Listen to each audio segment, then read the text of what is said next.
Hello guys, very very good morning and most welcome. सभी का बहुत बहुत स्वागत है हमारी क्लास में। तो आइए देखते हैं हम यहाँ पे हमारी IB ACIO का जीके जीएस का हमारा यहाँ पे PYQ है ना।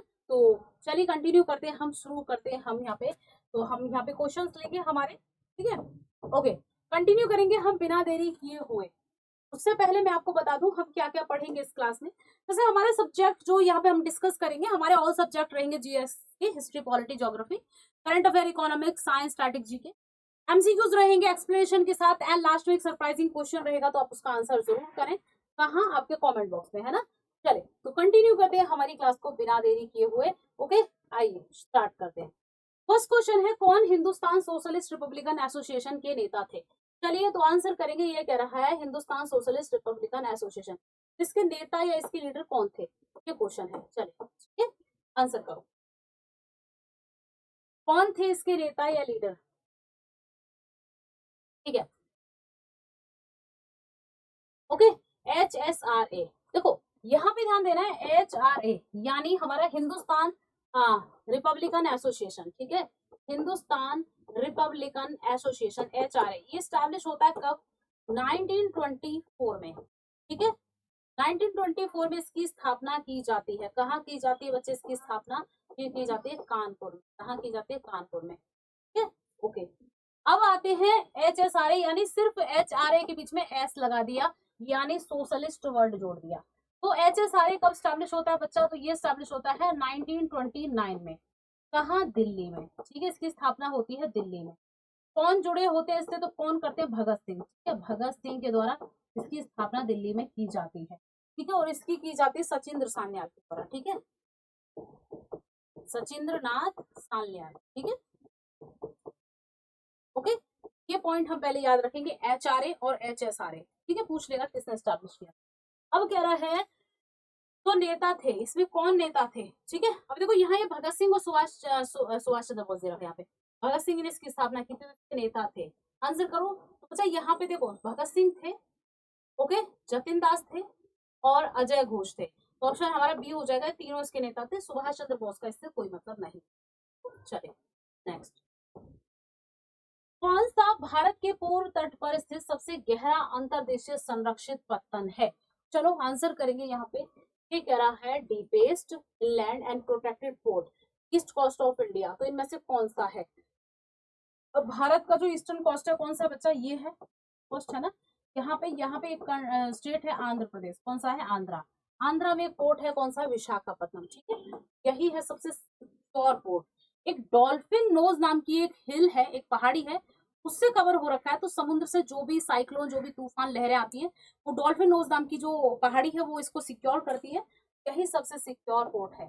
नेक्स्ट, भारत के संविधान में निहित राज्य के नीति तत्वों के संदर्भ में निम्न प्रावधानों पर विचार कीजिए। DPSP की बात कर रहा है, directive principle of state policies की बात कर रहा है डी, ठीक है। DPSP जो कि हमारे किस आर्टिकल में आते हैं? अगर मैं आर्टिकल की बात करूं तो आर्टिकल बच्चा मैं यहाँ लिख दे रही हूँ, ठीक है। 36 to 51 है ना, 36 to 51 आर्टिकल में हमारे DPSP रहते हैं। ओके, हम बात करते हैं किस कॉन्स्टिट्यूशन पार्ट में आते हैं। क्या आते हैं? भाग, पार्ट या भाग में किस में आते हैं बच्चे? ये आते हैं पार्ट 4 में, ठीक है। किस कंट्री के कॉन्स्टिट्यूशन से लिए गए हैं बच्चा? आयरलैंड से। कहाँ से? आयरलैंड, ठीक है। आयरलैंड के कॉन्स्टिट्यूशन से ले गए, आयरिश संविधान से। चले तो क्वेश्चन पूछा जा रहा है, कुटीर उद्योगों को बढ़ावा देना DPSP में है। सामान्य समान न्याय और निशुल्क कानूनी सहायता देना, कुछ मामलों में काम, शिक्षा और सार्वजनिक सहायता का अधिकार सुरक्षित करना। कौन सा इनमें से करेक्ट है?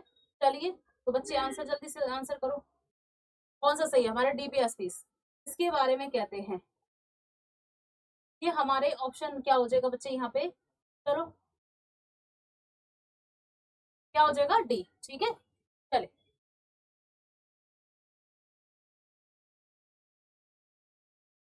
ठीक है, डी हो जाएगा। अगर मैं कहूं यहीं पे कुटीर उद्योग किस आर्टिकल में आते हैं, कौन बताएगा? कुटीर उद्योग, ठीक है। तो इससे पूछा है नीति तत्वों में है, ठीक है। राज्य की नीति, तीनों ही आएंगे बेटा, तीन ही आएंगे, इसमें तीनों ही आएंगे, ठीक है। तीनों, फर्स्ट, सेकंड और थर्ड ऑल आ जाएंगे, क्योंकि कुटीर उद्योग आर्टिकल 43 में बताया गया है ना। तीनों ही आ जाएंगे। ऑप्शन हमारा क्या हो जाएगा बच्चे यहाँ पे? ठीक है। नेक्स्ट, अगला क्वेश्चन है हमारा, निम्न महाजनपदों को पश्चिम से पूर्व की ओर बढ़ते हुए सही क्रम में व्यवस्थित कीजिए। ठीक है, तो कुछ महाजनपद दे रखे, कह रहा है इनको वेस्ट ईस्ट टू वेस्ट, पूर्व से पश्चिम बोल रहा है ना, तो हमारा वेस्ट टू ईस्ट, ठीक है, वेस्ट टू ईस्ट कह रहा है, इनको लगाइए। ठीक है, महाजनपद, कितने महाजनपद थे? 16। कब थे? ये 600 बीसी में भारत में 16 महाजनपद देखने को मिलते हैं। ठीक है, जब जैन धर्म और बौद्ध धर्म थे ना, गौतम बुद्ध और महावीर स्वामी रूल कर रहे थे उस समय। ठीक है, मतलब उनके जैन धर्म और बौद्ध धर्म जब निकल के आए थे। तो चलिए, अवंती, मगध, पूर्व से पश्चिम लगवा रहा है ना, वेस्ट टू ईस्ट लगवा रहा है। ठीक है, देखो हमें पता मगध यहाँ है बिहार में, मगध कहाँ है बच्चे? बिहार में है। ठीक है, तो सेकंड हमारा हो जाएगा मस्त से एकदम हमारा यहाँ आ जाएगा, अवंती एमपी वाले रीजन में हो जाएगा, कौशल उत्तर प्रदेश वाले में, सबसे उधर मस्त से है, यानी थर्ड, हमारा थर्ड एक ही में है। ठीक है, थर्ड हो गया। देन हमारा कौन सा आ गया बच्चा? अवंती आ गया, जो कि एमपी वाले रीजन में अवंती। ठीक है, उसके बाद हमारा कौन सा आ गया? यहाँ पे कौशल आ गया। ठीक है, कौशल आ गया। ओके, उसके बाद हम बात करते हैं मगध आ गया। ठीक है, तो ये ऑप्शन हमारे हो जाएंगे, तो ऑप्शन करेक्ट हो जाएगा। भारतीय संविधान के अनुसार अनुच्छेद प्रावधान का कौन सा युग्म सही है? अब ये कह रहा है आर्टिकल दे रखे हैं, उनके सामने उसमें क्या है वो दे रखा है। आर्टिकल 54 राष्ट्रपति का निर्वाचन यानी प्रेसिडेंट के इलेक्शन संबंधित है। 17 अस्पष्टता का अंत, तो 17 हमें पता है एवोल्यूशन ऑफ अनटचेबिलिटी की बात करता है ना। तो और हमारा क्या हो जाएगा बच्चा? बोथ हो जाएंगे, एक और दो दोनों, यानी बोथ सही है। 54 में इलेक्शन ऑफ प्रेसिडेंट के बारे में बता रखा है, तो दोनों ही हमारे करेक्ट है, ऑप्शन डी। नेक्स्ट, जब हम एनएनपी यानी शुद्ध राष्ट्रीय उत्पाद को किसी राष्ट्र की कुल जनसंख्या से विभाजित करते हैं तो हमें डैश प्राप्त होता है। चलिए, एनएनपी नेट नेशनल प्रोडक्ट, इसको डिवाइड करते हैं पॉपुलेशन से किसी भी नेशन, तो हमें क्या मिल जाता है? प्रति व्यक्ति आय, यानी पर कैपिटा इनकम। ठीक है, नेक्स्ट, भारतीय क्रांतिकारियों एवं संगठनों या संघ के संबंध में कौन सा युग्म सुमेलित है? चलो, तो इंडियन हमारे क्या दे रखे हैं बच्चा? रेवोल्यूशनरीज की बात कर रहा है, ऑर्गेनाइजेशन एसोसिएशन, तो मैच करो। ये कह रहा बदरुद्दीन तैयब जी बॉम्बे प्रेसिडेंसी। अच्छा, कौन सा सही पूछा है? तुम्हें सारे क्यों देखना है? करेक्ट ढूंढ लो कौन सा। तो पहला ही करेक्ट है, बदरुद्दीन तैयब जी बॉम्बे प्रेसिडेंसी एसोसिएशन से जुड़े हुए हैं, है ना, फर्स्ट ही इसमें क्या है बच्चे? करेक्ट है। चलो, हरित क्रांति के पहले चरण में HYV बीजों का उपयोग राज्यों के किस समूह के अधिक संपन्न लोगों तक सीमित था? चलिए आंसर के HYV high yielding variety seeds की बात कर रहा है, हाई यील्डिंग वैरायटी जो सीड्स हैं उनकी बात कर रहा है। ठीक है, ओके, कहाँ तक था, मतलब कहाँ तक फैला था? तो ये पंजाब था, हरियाणा था, ये पंजाब हरियाणा, तमिलनाडु तो नहीं है, मध्य प्रदेश, आंध्र प्रदेश हमारा भी हो जाए।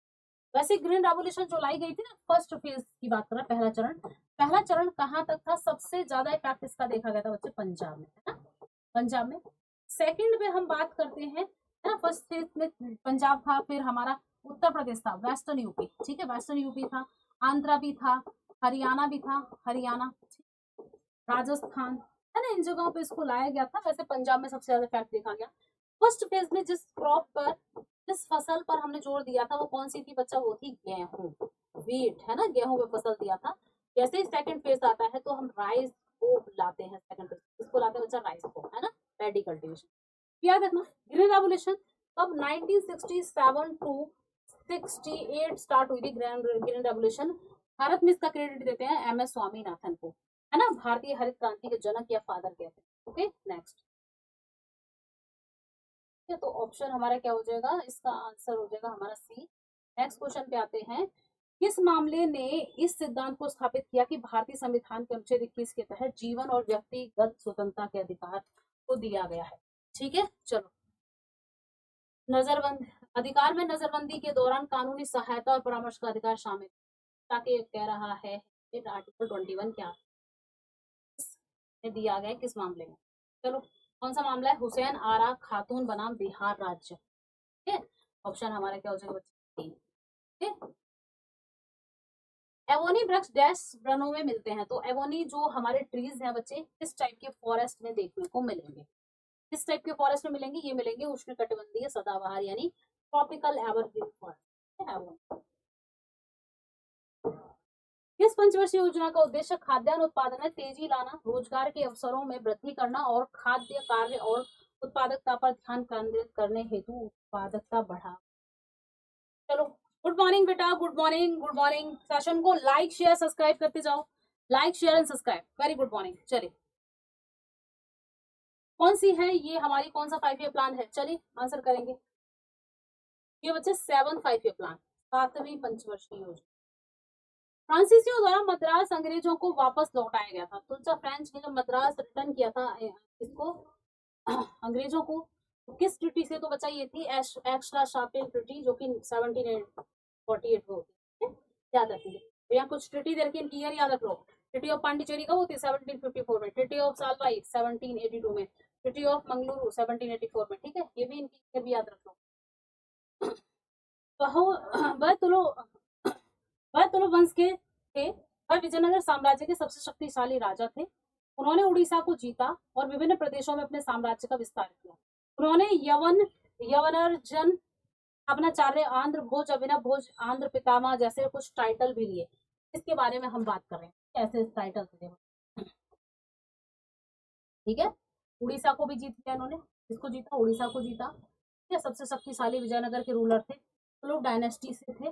या कौन थे, विजयनगर साम्राज्य, जो कि 1336 में स्टैब्लिश किया जाता है हरिहर बुक का। वहां का एक ही पावरफुल रूलर है बच्चा, कौन, कृष्णदेव राय, ना, एक ही है, कृष्णदेव। 2011 की जनगणना के अनुसार देश का दूसरा सबसे कम आबादी वाला राज्य कौन सा है, according to 2011 census, second least population state in the country. दूसरा सबसे कम आबादी वाला राज्य कौन सा है बच्चा, सबसे कम आबादी की बात करें, लिस्ट पॉपुलेशन किसकी है हमारी, तो सिक्किम की है ना, सिक्किम की। और सबसे ज्यादा, अगर मैं सबसे ज्यादा कहूँ किसकी है, हम सभी जानते हैं उत्तर प्रदेश, यूपी की पॉपुलेशन लगभग 20 करोड़ प्लस हो चुकी, ठीक है। यहाँ पे सेकंड हमारा लिस्ट में आएगा मेघालय, ठीक, ऑप्शन हमारा क्या आ जाएगा, सॉरी मेघालय यानी मिजोरम, है ना, सेकंड लिस्ट में आ जाएगा मिजोरम, और सबसे कम पॉपुलेशन तो सिक्किम की ही है, ठीक है।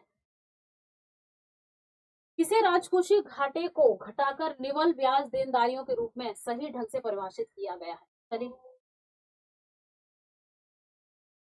आंसर करो बच्चे, किसको, तो ऑप्शन हो जाएगा प्राइमरी डिफिसिट यानी प्राथमिक घाटा। नेक्स्ट, चुनावी खर्चों की निगरानी में भारत के चुनाव आयोग यानी इलेक्शन कमीशन ऑफ इंडिया का क्या रोल है, चलिए इलेक्शंस में जो भी हमारा खर्चा होता है, इलेक्शन कमीशन ऑफ इंडिया का क्या रोल है, ये क्वेश्चन। आंसर होगा चुनावी खर्चों की निगरानी में इलेक्शन कमीशन ऑफ इंडिया की कोई भूमिका नहीं होती। कुछ ऑप्शन दे रखे हैं, राजनीतिक दलों उम्मीदवारों के दोनों चुनावी खर्चों, चलो आंसर करो बेटा, क्या होगा। देखो यहाँ पे हमारा सही वाला हम पढ़ते हैं, सारे नहीं पढ़ते, कंफ्यूज हो जाएंगे। इलेक्शन कमीशन ऑफ इंडिया राजनीतिक दलों और उम्मीदवारों दोनों के चुनावी खर्चों की निगरानी के लिए जिम्मेदार होता है, मतलब रिस्पॉन्सिबल होता है, ठीक है, याद रखेंगे। जो भी हमारे पॉलिटिकल हमारी पार्टीज हैं, ठीक है, पॉलिटिकल पार्टीज एंड हमारे कैंडिडेट्स हैं बोथ, ठीक है, दोनों के लिए। ऑप्शन हमारा क्या हो जाएगा, सी। इलेक्शन कमीशन ऑफ इंडिया कब स्टैब्लिश होता है बच्चा, 25 जैन 1920 1950 को इसकी स्थापना होती है। इसीलिए 25 जैन को हम क्या बनाते हैं बच्चा, नेशनल वोटर्स डे सेलिब्रेट करते हैं, राष्ट्रीय मतदान दिवस, ठीक, ये भी हम पॉइंट याद रखेंगे। कितने मेंबर होते हैं इसमें, तीन जो है इसमें मेंबर्स होते हैं, ये भी हम याद रखेंगे। अपॉइंट कौन करते हैं, भारत के प्रेसिडेंट इनको नियुक्त करते हैं। कितने साल के लिए, तो बच्चा 6 and 65 ईयर्स का इनका क्या है, टेन्योर होता है, इनका कार्यकाल होता है, ठीक है, यानी 6 वर्ष के लिए चुने जाते हैं, निर्वाचित होते हैं, और हाँ आपके 65 वर्ष से रिटायरमेंट, याद रखें। आर्टिकल भी देख लो, election commission of India article किसमें आता है बच्चा, 324, आर्टिकल हम कहें 324 में हमारा चुनाव आयोग आता है। निम्न में से किसे 42वें संशोधन अधिनियम द्वारा राज्य के निर्देशक तत्वों की सूची में शामिल नहीं किया गया, चलिए डीबीएसपी में क्या रहा, इसको नहीं शामिल किया गया। 42nd कॉन्स्टिट्यूशन अमेंडमेंट जो कि 1976 में होता है ना, चलो किसको इंक्लूड नहीं किया गया बच्चे, आंसर करें, किसको नहीं किया गया बच्चा, ऑप्शन सी होगा हमारा यहाँ पर, ऑप्शन सी। देखो सहकारी समितियों के स्वैच्छिक गठन, स्वायत्त कामकाज, लोकतांत्रिक नियंत्रण और पेशेवर प्रबंधन को बढ़ावा देना, ये शामिल नहीं। बाकी हमारा बच्चों के स्वास्थ्य विकास के अवसरों को सुरक्षित करना बिल्कुल है, और करना हमारा यहाँ पे opportunities of healthy development of childrens. हमारा क्या है यहाँ पे भी सही है, समान न्याय को बढ़ावा देना और गरीबों को निःशुल्क कानूनी सहायता, तो बिल्कुल सही है, to promote equal justice and to provide free legal aid to the poor, okay. पर्यावरण की रक्षा, सुरक्षा और वनों और वन्य जीवों की रक्षा, to protect and improve the environment and to safeguard forest and wildlife. ठीक है, तो ऑप्शन हमारा सी यहाँ पे जो बच्चे गलत है, ये जो है हमारा मैच नहीं कर रहा, इसमें शामिल नहीं है डीपीएसपी में, बाकी हमारे तीनों शामिल है। ठीक है, चलिए। ब्रिटिश शासन के खिलाफ भारत में सविनय अवज्ञा आंदोलन को समाप्त करने के लिए महात्मा गांधी और लॉर्ड इरविन द्वारा गांधी इरविन संधि नामक राजनीतिक समझौता किस वर्ष हुआ था? गांधी इरविन पैक्ट कह रहा है ना। सिविल डिसोबीडियंस मूवमेंट पहले देख लो कब स्टार्ट होता है बच्चा, 6 अप्रैल 1930। ये वही डेट है जब Gandhi ji salt law break करते हैं, है ना, सॉल्ट लॉ ब्रेक करते हैं, तोड़ते हैं नमक कानून, ये वही डेट है ना। और ये कह रहा है ब्रिटिश शासन के खिलाफ सविनय अवज्ञा आंदोलन को समाप्त, बोला गया कि भैया सिविल डिसोबीडियंस मूवमेंट को खत्म करो, है ना। तो खत्म करने के लिए गांधी इरविन पैक्ट होता है। इरविन उस समय भारत का क्या था बच्चा, वायसराय था, गवर्नर जनरल कह सकते हैं। ठीक है, तो हुआ था कब होता है 1931। ठीक है, डेट याद रखेंगे 5 मार्च, डेट से क्वेश्चन होते हैं आजकल। 5 मार्च 1931 को गांधी इरविन समझौता होता है। और फिर इंडियन नेशनल कांग्रेस जिसको लीड कर रहे थे Mahatma Gandhi ji, second round table conference में पार्टिसिपेट करती है इसी एग्रीमेंट के बाद समझौता। ठीक है, क्लास खत्म हो गई। चलो आज का होमवर्क क्वेश्चन पूछते हैं, कमेंट करना है आपको, कमेंट बॉक्स में आंसर करेंगे। तो हम कल देखेंगे किस बच्चे ने आंसर सही किया, तो हम उसका नाम लेके आते हैं। निम्न में से कौन पुस्तक tracking the code my journey in Bollywood के सहलेखकों में से एक है? तो एक बुक है tracking the code my journey in Bollywood, है ना। तो इसमें से को राइटर की बात कर रहे हैं, इनमें से कौन है? आई थिंक फोटो दिख रही होगी, चलिए। ठीक है, तो इसमें से आंसर आपको करना है, कमेंट बॉक्स में कर लेना जिसको भी करना है। ठीक है, तो ये आपको होमवर्क क्वेश्चन था। आई होप क्लास अच्छी लगी होगी। बेटा पीडीएफ मिलेगा ओनली बोर्ड के एप्लीकेशन पर, एप्लीकेशन पे जाएंगे, कोर्सेज सेक्शन पे जाएंगे, क्लिक करेंगे, देन यूट्यूब क्लासेस पीडीएफ। ठीक है, तो इस तरीके से आपको डाउनलोड करना है। तो क्लास को लाइक जरूर करें, अच्छी लगती है, शेयर जरूर करें, एंड सब्सक्राइब करके घंटी बजा लें, बेल आइकन प्रेस कर लें, ताकि क्लासेस के नोटिफिकेशन देते रहें। ठीक है, आई होप मजा आएगा क्लास में, अच्छी लगी है तो चलिए मिलेंगे नेक्स्ट क्लास में। एवरी डे मेरी क्लास होती है मॉर्निंग में 10 AM, रोज सुबह 10 बजे क्लास यूट्यूब पे लाइव होती है। तो डेली 10 AM आप जुड़ सकते हैं यूट्यूब पे लाइव मेरे साथ, Monday to Friday. Okay, thank you, bye bye, जय हिंद, जय भारत।